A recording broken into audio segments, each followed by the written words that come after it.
എല്ലാവർക്കും നമസ്കാരം. ഇന്നത്തെ റെസിപ്പി പാഷൻ ഫ്രൂട്ട് ചമ്മന്തി. പാഷൻ ഫ്രൂട്ട് വെച്ച് നമ്മൾ നേരത്തെ ഈസി ആയിട്ട് എങ്ങനെയാണ് പുഡിംഗ് തയ്യാറാക്കുന്നതെന്ന് ചെയ്തതാണല്ലേ. വളരെ ടേസ്റ്റി ആയിട്ടുള്ള പുഡിംഗ് ആയിരുന്നു അത്.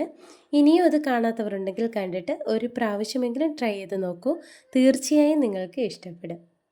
പാഷൻ ഫ്രൂട്ട് വെച്ച് പുഡിംഗ്, സ്ക്വാഷ്, ഐസ്ക്രീം, ജാം അങ്ങനെ ഒരുപാട് റെസിപ്പീസ് ട്രൈ ചെയ്യാൻ പറ്റും. അതിലൊന്നാണ് പാഷൻ ഫ്രൂട്ട് ചമ്മന്തി. ഈ ചമ്മന്തി നമുക്ക് ചോറിനോട് കഞ്ഞിയുടെ കൂടെയും സൈഡ് ഡിഷായി കഴിക്കാം. കൂടെ ഒരു പപ്പടവും കൂടെ ഉണ്ടെങ്കിൽ ആഹാ സൂപ്പർ.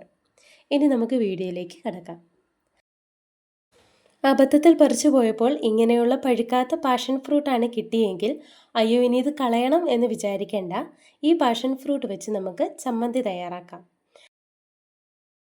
അതിനായി ഒരു പാഷൻ ഫ്രൂട്ടിൻ്റെ അകത്തുള്ള പൾപ്പ് എടുക്കാം.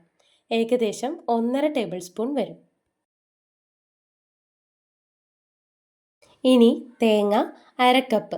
ഏകദേശം 2 പേർക്ക് കഴിക്കാനുള്ള അളവിലാണ് ഞാൻ തേങ്ങ എടുത്തിരിക്കുന്നത്.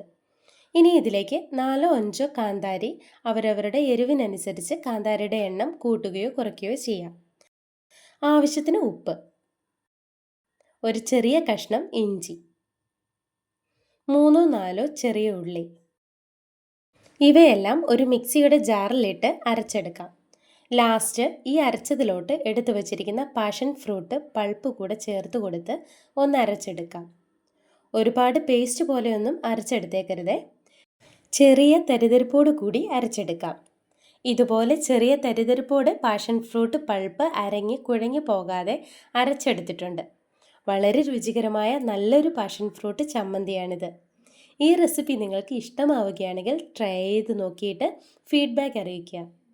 ഇതുപോലുള്ള റെസിപ്പീസ് ഇഷ്ടമാണെങ്കിൽ ലൈക്ക് ചെയ്ത് നിങ്ങളുടെ ഫ്രണ്ട്സിന് കൂടെ ഷെയർ ചെയ്ത് കൊടുക്കൂ. കൂടാതെ നമ്മുടെ അബീക്ക കിച്ചൺ സബ്സ്ക്രൈബ് ചെയ്യാനും മറക്കല്ലേ. ഇതുപോലുള്ള റെസിപ്പിയുമായി വീണ്ടും കാണാം. താങ്ക്